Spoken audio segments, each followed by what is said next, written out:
At Zero100, we're a bit obsessed with reinventing supply chains and the technology behind that reinvention. But we are equally obsessed with the supply chain talent that powers those reinventions.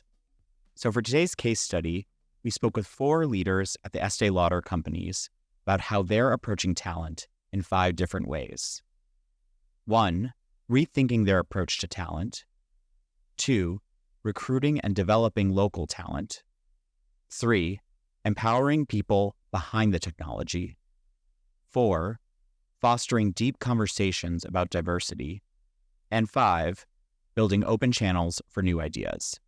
This case study shares various frameworks from Estée Lauder, which we'll shorthand as ELC a few times in this episode, and we'll delve into conversations with leaders at the helm of this new approach to talent. First, rethink your approach to talent.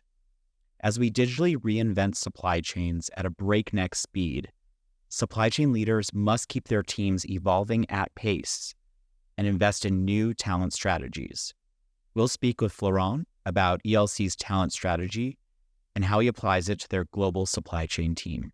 I'm Florent Guillet. I'm leading our global supply chain strategy and value acceleration for the Estée Lauder Companies.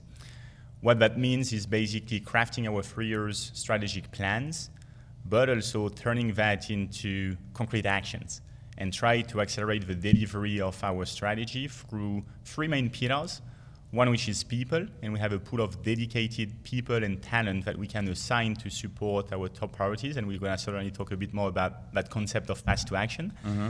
One around process, with a pool of PMOs to really help kind of structure and frame the work, and a third one which is around technology. So a lot of things on data and analytics. So that's about my role at the Estée Lauder Companies those days. What are the unique talent demands for Estée Lauder and for Estée Lauder's global supply chain, different than other supply chains perhaps? I don't know if we have unique needs. I think we have evolving needs. Mm-hmm. I feel like we need more business leaders with maybe a major in supply chain rather than supply chain experts with kind of technical skills. We'll always need a balance of both, but I think we need people who can really see the world, who can understand the world, who can anticipate, who can mobilize and rally people. We need much more horizontal thinking or horizontal leaders than ever before. And I think one of the beauty of a profession is that you really connect, with the upstream from the ideation with, R&D in our world down to our end customers. And we have such a wide variety of stakeholders, internal and external, that we need people who can also, talk to the business, who can maybe drive or talk more about what I would call simplicity. Makes things simple, turn complexity into something simple, into a common language that anyone can understand. So I think we in supply chain tend to underestimate the value of good communication, the value of good storytelling, of talking the business language. And I see that as a big opportunity, even more in a company like Estée Lauder, which is a brand-led company, which is consumer-facing. So I think one more time, it's more about the skill profile, which historically we tend to look for strong experts in manufacturing, in technologies, in a number of different areas. I feel like we still need those technical hard skills, but we need much more or many more business leaders who can understand the company, have very strong business acumen, but who can also understand the world. It might sound very fluffy, yeah, but all the macroeconomic events, geopolitical events have an immediate knock-on impact on our operations. So how can you understand that? How can you anticipate and then turn that into supply chain actions? Yep. No, that makes a lot of sense. From our Zero100 research, looking at the top skills that CSCOs are looking for hiring and their talent, the number one is communications over all the technical skills. And things that we've been discussing at Zero100 Live is a lot of, that translation work. Mm-hmm. There's translation work kind of out of supply chain and then from the business world back into supply chain, whether it's the business or with an IT group or a CIO. Yeah. There's so many kind of walls that need to be broken down and translating work to get that You're stuff right. done. To me, it's critical, and that learning agility is more important than ever before, because I don't feel like you, me, anyone gonna stay in the same role for his entire career. So you need to have that mindset, that learning agility to constantly adapt, to not feel like overwhelmed because you're moving from one area to another. But I think it's becoming a crucial skill, which is not that easy. It's not like an easy muscle to build. No, it's something which comes through experience, and that's something that I feel like as an organization we need to continue to nurture, and we also need to potentially shift a bit how we hire, how we develop our talent to make sure that they can really become those horizontal leaders who understand the business, who understand our consumers, and who understand what's happening outside of the company. Great. So what really guides the people strategy at ELC? Driving revenue is obviously extremely important, but for us it really starts with our people. Before talking about some of our programs, to me, I think what is even more powerful or impactful than the programs, be it internal or external programs, is our daily behaviors, our mindset. How do we behave every single day with our people? I think it's those behaviors which are super visible to the organization, which make a lasting impact. I mean, for me in the morning, I have to start with a coffee. I have to go with a colleague, maybe because of my culture, because my French background, I have to grab a colleague, get a cup of coffee, chit chat, and then go back to my office and let the door open. And I'm trying to also shape my days in the office in a different way than when I'm home. So create space to connect. And I think those daily behaviors are the ones which really create a culture, even more than some of the programs. And I think you need a balance. You need a bit of both. That's great. I believe there's like a mathematical equation you have that guides some of your people strategy. Can you remind me what the equation is? So that's one which is basically saying that capability plus cohesion get multiplied by two things. One is commitment and the other one is energy. By capability, I would almost say that's the easiest. You can develop capabilities, you can acquire capabilities, you can borrow capabilities, and it kind of goes back to we need technical experts and we have solutions to build expertise. Cohesion is basically a lot of focus on seeking alignment, making sure that we are all rowing into the same direction. And we can also work on that as a team with our direct teams, direct reports, or with the business. Now I think the kind of what creates the magic is the commitment. And by commitment, it means that, one more time, we're all going into the same direction, but we also put our heart and our head into it. And we basically have common goals, common objectives. The last thing is about energy. And I think this one is really crucial, and that's kind of the one which can make the difference or not. One of the quotes that I love is that we should really manage our energy more than our time. I think if you kind of, click and shift your mindset into time is a resource and not a constraint, and you focus on your energy more than on your time, then you create energy for yourself, and you need that energy to give it to your people. Things go fast. You can be quickly overwhelmed. You move from one crisis to another. You have, every day on the news, a lot of things which can be very, overwhelming, daunting. So you need to find for yourself where you get your energy from and make sure that, the pipe is full and that you can constantly kind of refuel and have that energy to also give back to your people and to your teams. Gotcha. And so that energy conversation is really like where you're putting your focus, right? It sounds like like how you're spending your day, choosing the initiatives that are most important to you, right? Rather than focusing on the time lost in meetings and things like that. That's about that. That's, is that meeting creating energy for you, or is that meeting kind of killing your energy? Yeah. And if you know about it before entering into the meeting, ask yourself, should you be part of it? But then it's also, outside of work, how do you disconnect? What basically fuels you? What do you need to recharge yourself? So I think putting a lot of focus on energy is key, and is even more important those days with everything which is going on. Gotcha. And fueled by some morning coffee breaks as well, too. For sure. That's definitely important. For sure. After speaking with Florent about rethinking the approach to talent, I next spoke with Alex about recruiting and developing local talent for ELC's manufacturing operations. I'm Alex Gregorian.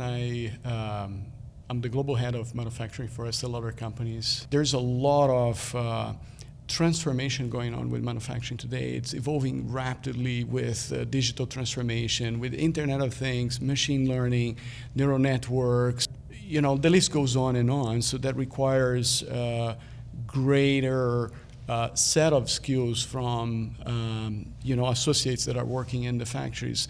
So I think the two challenges that we see today is, one, to make sure that we upskill the workforce that are present in the factories or in the manufacturing environment, but also that we invest in the right cadence to be able to onboard the future generations of associates, because those ones will expect that level of modernization. Mm-hmm. So then the second point is we do expect more and more empowerment and autonomy to be fostered at the shop floor level. So in the past, people that were working at the shop floor in manufacturing, they were just told what to do. They were just asked and guided about some standards that were provided by the functions. But today, with all that knowledge that they have acquired along the years, they are more, I would say, prepared, and especially if you foster cross-functional collaboration closer to the shop floor, you're creating what we call the self-directed work teams, mm-hmm. where they're capable to identify the actions they have to take, and they are empowered to make those decisions faster in the core area.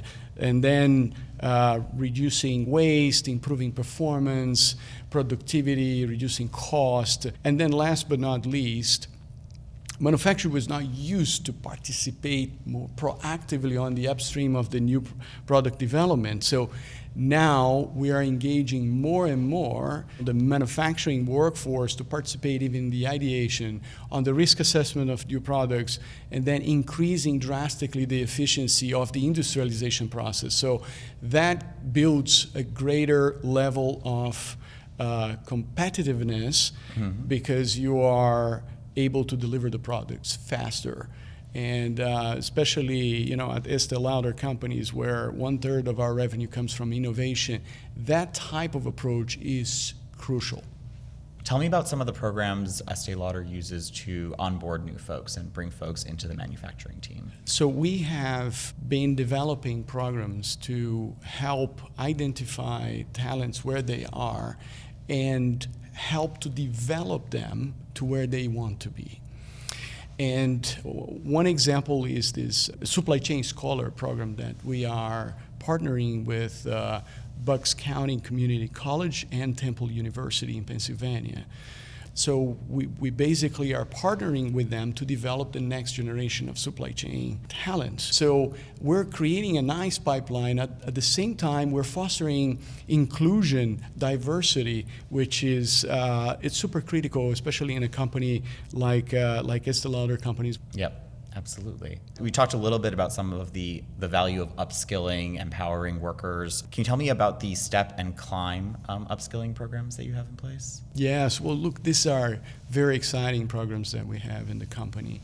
So STEP basically consists in a program where we identify talents at the shop floor of our facilities, be it manufacturing or distribution center. So we're looking at associates that have the potential to grow in the company. So we identify them and we invite them to go through a 18 months development program where they're going to go through 3 different rotations. So they're going to experience at least 3 different areas of supply chain. Mm-hmm. And as they perform well through that process, they may be promoted as an area manager.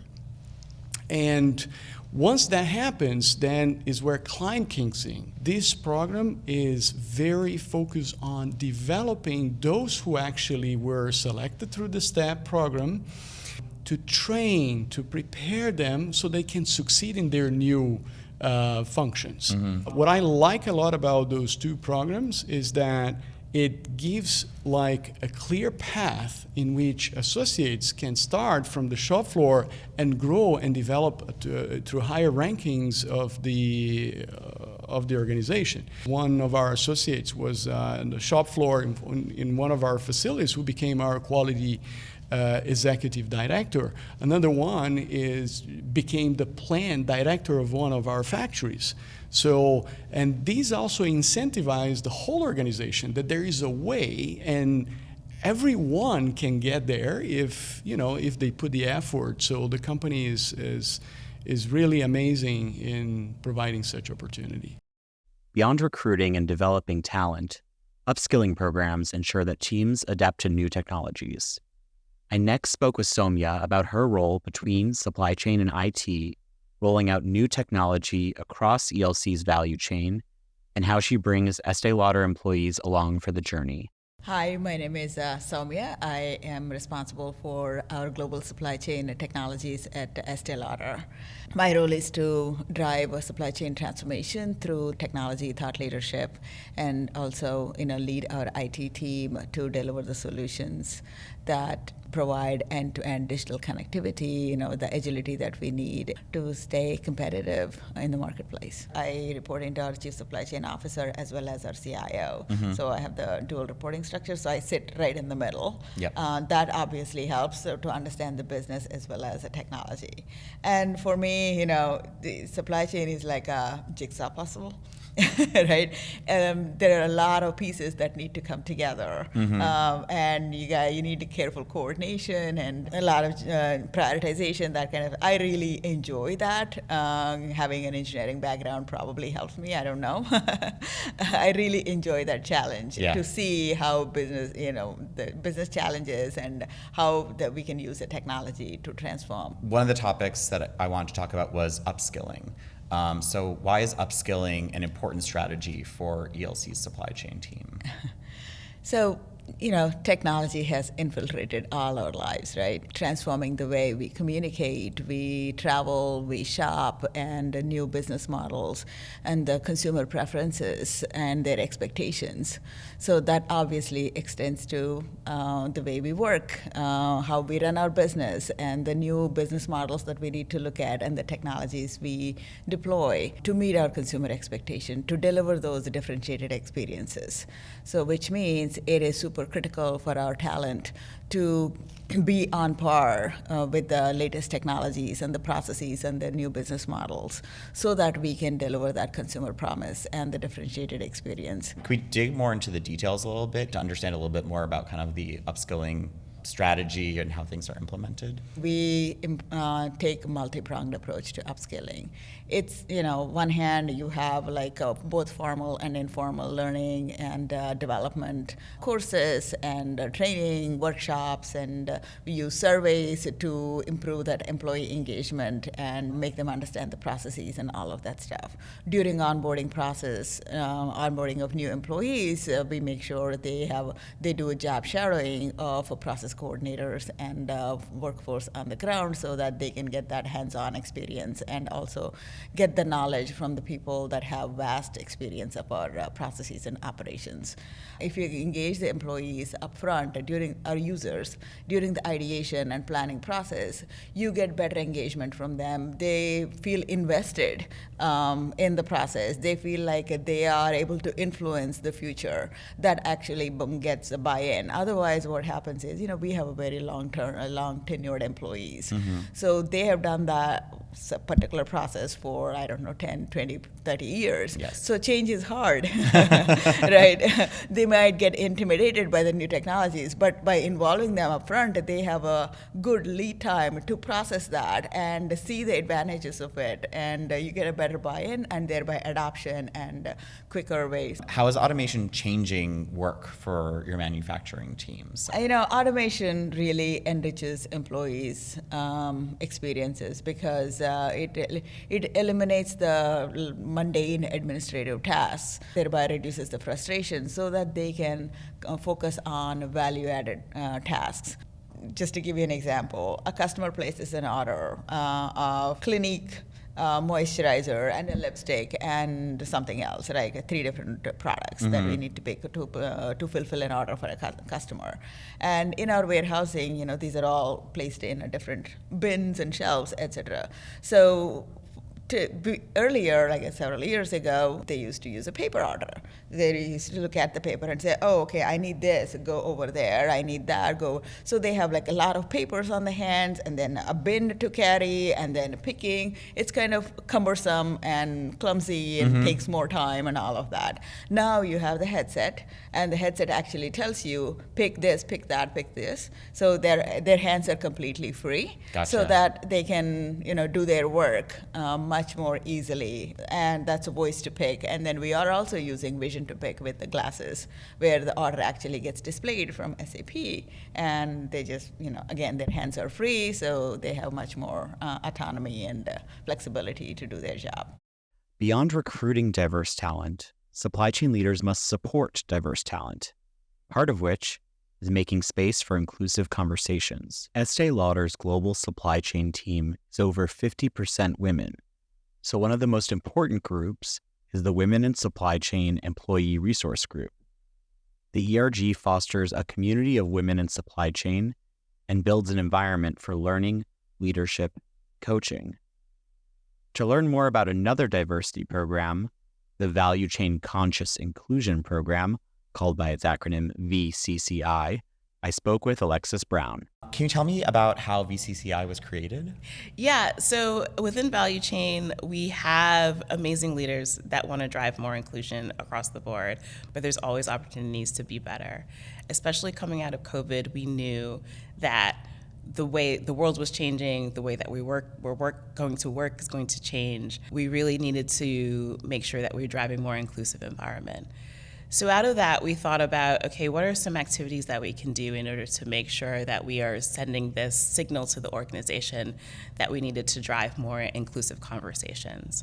It started off, honestly, with like a half day of learning connected to MLK Day. So then we were like, okay, so let's do a whole series or a 10-week series. And then we got lots of amazing traction there. So, but for the past 2.5 years, we've been like at this now. It's gotten way bigger than we, I think, even expected, which has been fantastic. We focus on 3 C's: curiosity, courage, and connection. We build activities based on people's point of views connected to those 3 C's. And we've been going for about 2.5 years strong with that, so it's amazing. Excellent. Any favorite programs from VCCI from the past year? Which one stood out to you? There's been so many. It's completely non-scripted. We settle on questions that we want people to answer, but the magic isn't just like giving people the flexibility to speak from their perspective. We've had amazing conversations around race, around identity, about the complexity of female leadership and what that looks like in any organization. We've had amazing conversations around how our value chain teams come together to develop more inclusive products, from our insights teams to our innovation teams, to how those things come together in our manufacturing sites.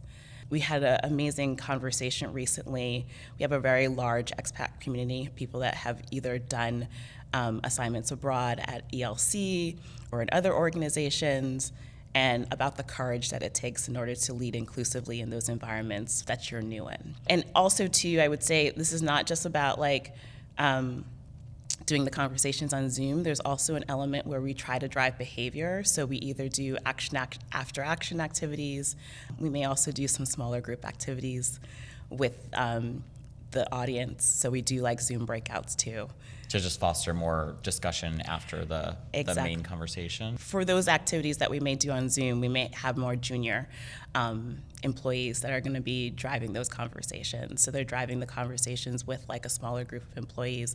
And the employees can range from people that are on our shop floor to like senior vice presidents of the organization. That's great. It sounds like it's also helping kind of break down some barriers, right? People across different parts of the world, different functions, and also up and down in the organization, that variety. So it's also kind of, taking a bit of a blender to the organization in a good way to make sure those folks are interacting and engaging. Exactly. I mean, I think like a lot of organizations, we always want to make sure that we are decreasing as many silos as we can. One of the outcomes, definitely a part of this, has been like people getting to know each other and what each other does, building relationships in a way that with people that they have worked with in the past. They may have been in the email with them, but they didn't necessarily understand what they do or who they were. Yeah. So. And to the conversations, I mean, we're talking, a lot of the elements are around, diversity and inclusion. The stories must be kind of a mix of personal and professional, I would think, too, right? Exactly. We had an interesting conversation earlier this fall also about grit and what that looks like both in a personal and professional way. And we started off with like people really talking about how they built grit as children.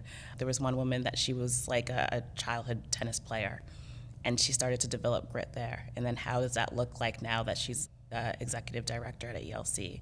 We have a lot of people that either have lived in other countries. They've lived in the U.S. and they've moved to other countries. There's a lot of conversation around getting to know the culture in any situation and the grit that takes in order to be different, in order to be when you're new, and how to persevere through that. So Excellent. It's been really interesting. The story is both, like you said, cross personally and professionally. We created a safe space, so I feel like people they really feel like they can open up about themselves in a way that they wouldn't naturally do that. Yep. And the goal is for then that to translate into, the everyday working environment. We definitely know, based off of internal surveys, based off of research, the wall between work versus professional is gone. It's not even broken down, it's just gone, right? Yeah. So people just, people want to make sure that their management team cares about them. And that's really how they're going to be more engaged at work. The final initiative we're going to talk about is building open channels for new ideas. The supply chain team at Estée Lauder creates avenues for employees to share new ideas and accelerate impactful work. They do this in 3 notable programs that we'll talk about today. Pitch Day is a new program. It's a Shark Tank-style competition where employees pitch innovative ideas to improve or streamline processes in their line of work. Over 100 innovations were submitted in its inaugural year in 2023, with 5 finalists presenting before a panel of judges. The winning innovations were granted funding to bring the ideas to life. The programs were all so valuable that they had to be kept confidential in my interviews. Next, I'll speak with Florent about the Fast to Action program. Let's talk about the Fast to Action program. What is it and why was it created? Yeah. So to me, that's one of those other unique programs that we have internally. So that's basically a dedicated pool of talent. Small team, 6 individuals who are like the internal consulting arm. And we basically assign those talent to support or help accelerate or do, the heavy lifting on some of our key strategic priorities. So they're not dedicated to a function, to a region, to a brand. They're basically a fully mobile pool of talent that can go and support, key strategic activities. There's also a very robust framework. It's time-bounded. It cannot be longer than 6 months. It's to basically help accelerate the value creation, but it's not to augment their team forever. Yep. It has to be very specific on the deliverables and the outcome to be achieved within that time frame. And then we basically match those needs with our talent. It's been an amazing journey, both in terms of helping the organization to accelerate the delivery of some of those programs, as well as talent development. I was kind of reflecting on my supply chain journey. Usually, to learn a function, you have to go for, 2, 3, 5 years assignment, and then you get to learn about planning, and then you move to manufacturing and all all those different steps. I mean, for them, every day usually they work on 2, 3, 4, 5 projects in parallel. They get exposed to all those different functions, all those different dynamics at the same time. Their learning curve is just exponential, and it's been a great learning journey for all of those individuals. I think over the last 2 years, they completed something like 50 projects. Again, a team of 6 people. Wow. So we're now at the stage of how can we scale that up? And we have that concept of flow to work, which is all about creating that mobility, that fluidity in our organization. I think very much in line to some of the things we're talking around, how can we constantly adapt? How can we constantly adjust? How can we break the silos? How can we build some of those horizontal leaders? And by flow to work, what we mean is to really identify our top talent within global supply chains. So not only 6. So that's kind of a next generation.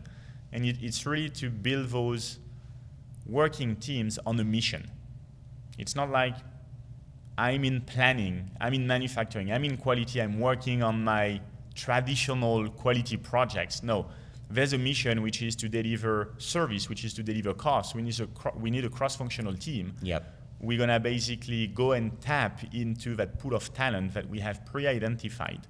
So it's really to move from a kind of a traditional structure of the organizations, like a pyramid, to a pods concept where we have small teams working on a mission, very well scoped and time bounded. That's great. The third program we talked about was the reverse mentorship program. So the reverse mentors, so the younger generations, they are the mentors. The leaders are the mentees. And I think it's very important, and I need to reinforce that one more time. The leaders are the mentees. They are there to learn from the mentors.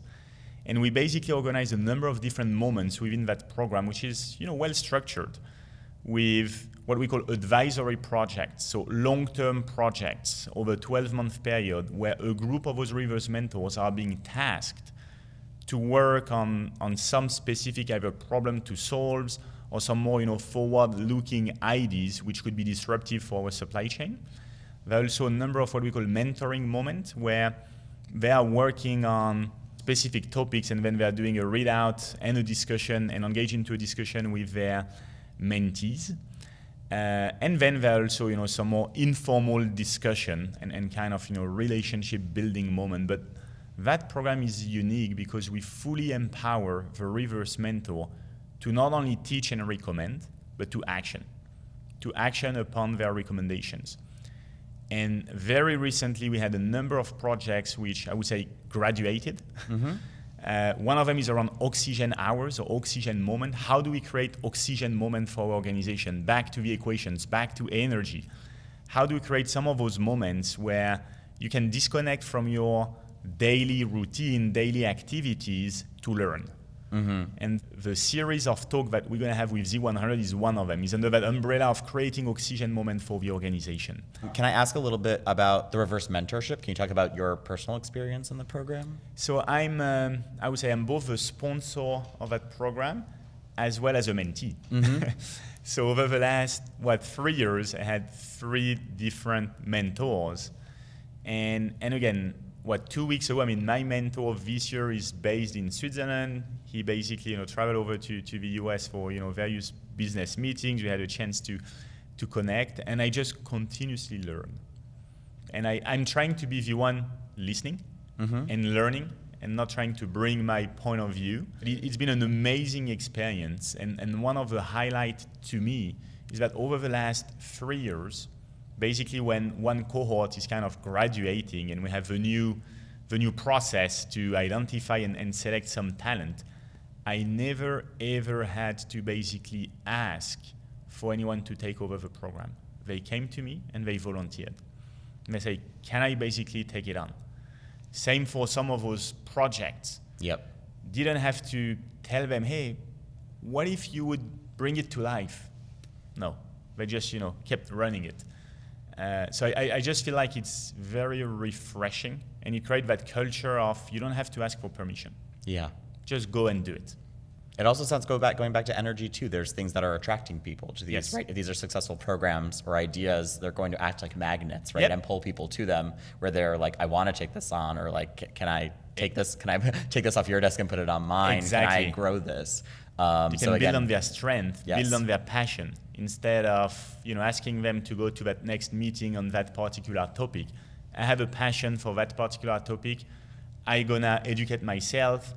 I'm gonna disseminate that information and report it out to some of our supply chain leaders. I'm gonna recommend. I'm gonna get their feedback, and then I'm gonna go and do it. So that's been amazing, an amazing ride, an amazing journey for our organization. Cool. It sounds fun too. It is fun. It is fun. That's my oxygen moment. Yes, that's great. Let's recap the 5 takeaways for our 0100 community. Number 1, rethink your approach to talent. 2, recruit and develop local talent. 3, empower people behind the technology. 4, foster deep conversations about diversity. And 5, build open channels for new ideas. That's it for today's episode of the 0100 podcast, Digitally Reinventing Supply Chain. See you next time.